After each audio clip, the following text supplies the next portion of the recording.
Hey, today I'm going to answer the question that I get asked all the time. What is a coach and why use a coach? I think my answer might surprise you because I'm super honest about this. I don't think coaching is right for everything and everyone, and a lot of coaches actually make me cringe with what they promise they can do. My name is Jaylene. I am a personal development coach and founder of Bardo Coaching. The ecosystem of personal development is huge and can be overwhelming. I'm here to cut through the noise and highlight information and strategies that can actually work for you. So coaching. Coaching is a really broad term. And I mean, a coach is obvious in sports, right? But when you leave the sporting world, what is the purpose of coaching? And honestly, I don't really like the word coach. It's hard to say and kind of like not roll my eyes sometimes. How I view myself is I'm really good at taking big concepts and breaking them down into pieces of usable information, so kind of like an education piece.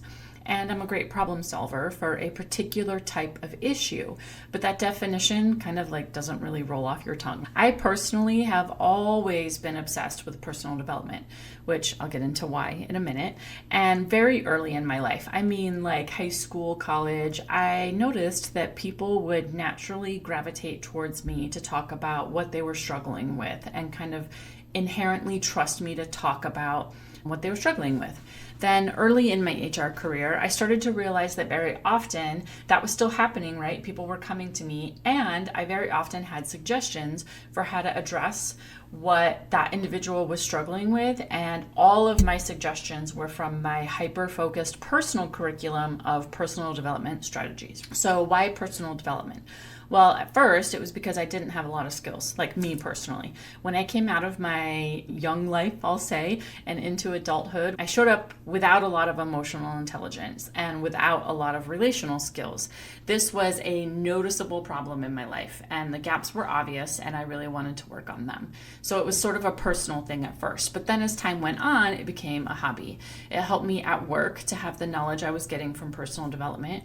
I was the advice person for my friends, coworkers, other parents at school, with my kids, even strangers literally in the grocery store line.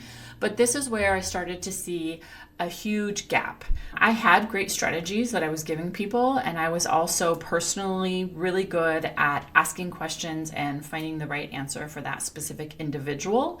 But more often than not, people really struggled to implement advice, whether it was good advice or bad advice, it just wasn't being implemented. So it wasn't until I sort of reached burnout in my HR career and decided to invest in learning the art and science of coaching that I learned why that gap exists and how I can close it as a coach. So here's the answer promised. What is coaching? Coaching is not finding the solution to your particular problem. Coaching is spending the time figuring out what the actual issue is, why that issue is causing you friction. What are you trying to solve for? And suggesting a solution. All of that is the science of coaching. And then comes the most important part. The art of coaching is in holding someone accountable to what they commit to doing. The art of it is where coaching is either magic or doesn't work out and fails. And it's in the ability to balance compassion in one hand and accountability in the other to the degree and mixture, right, that the client in front of you needs, and there is no one size fits all for that. That skill, the accountability piece, it requires a ton of emotional intelligence, excellent listening skills, and a lot of lived experience. And a little side note here, this is a topic for a different day, but AI can give you a lot of the science of this, right? Not perfectly, but pretty decently. But you're likely going to need a human for the second part, the art of implementation. Most of the things I talk about, I have experienced myself, or I've spent a lot of time with someone working on it with them for their benefit, right? So that art piece probably requires and where a coach comes in really well. I take that definition of coaching, and in my business, I overlay it with two philosophies that guide all of my coaching relationships in my business, outside of my business, wherever. First is that Everything is in the process of becoming something else.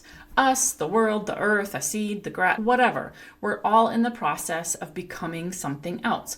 We're driven to learn, grow, and evolve. And this approach helps me stay out of perfectionism and really rigid ways of thinking. Did you fail at something?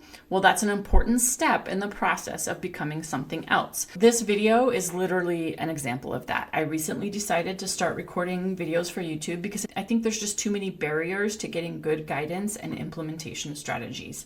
And I'm learning a lot. I'm super imperfect at it, but the entire time I focus on reminding myself that I am in the process of becoming something else, and it's okay to be sort of in this learning space.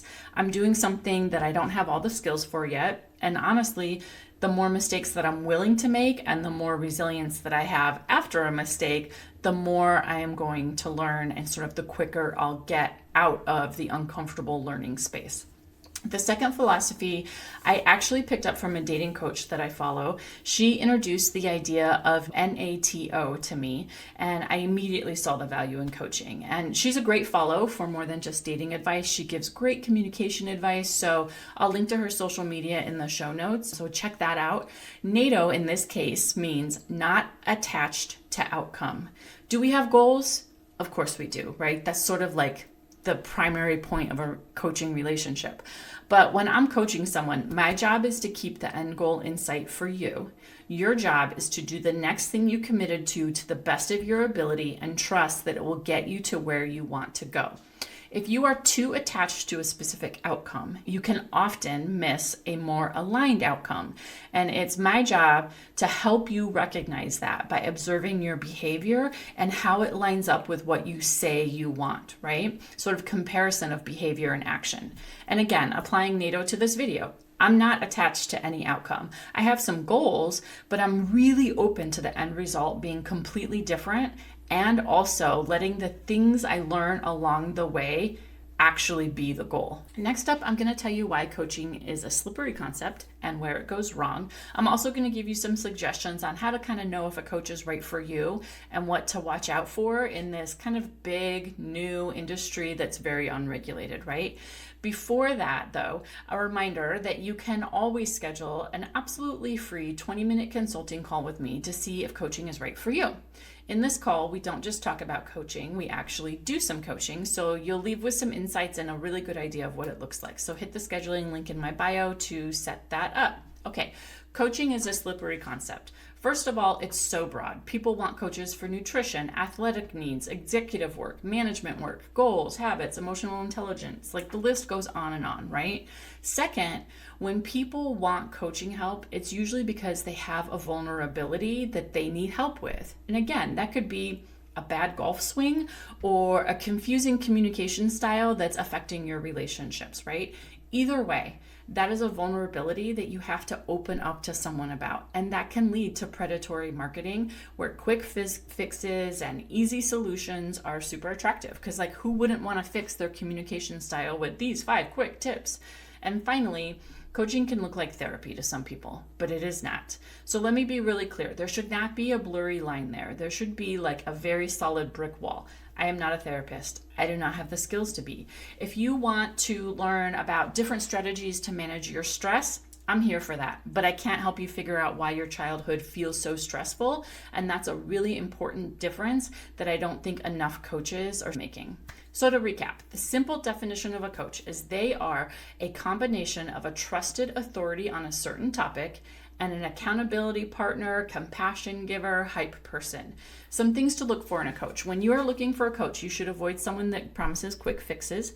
Real change takes time. It takes trial and error. It is not a fast process when done in a meaningful way. A coach should have a diverse toolkit for you. You should be offered multiple paths to your goal and always have autonomy to do what you want. Most coaching relationships should have an endpoint. Sometimes the scope expands into a new goal or new issue, but coaching is not meant to last forever.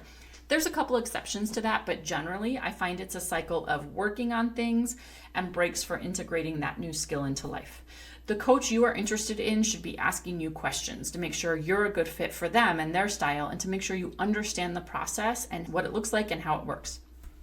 I hope this adds some clarity to what coaching is and what a coach is and how they can be helpful. I personally have benefited so much from coaching as the client, and as a coach, I've seen so many people learn a lot about themselves and gain a lot of confidence. Remember that everything new takes practice. Personal development works best when you remember finding a strategy or learning about something is not personal development. Implementing that idea or strategy through trial and error to find what works for you is the best practice you need to learn about yourself and build a new skill. Thanks so much for being here. If this content is useful to you, please like and subscribe. We have new videos every Thursday with a personal development topic and implementation strategy. See you next time.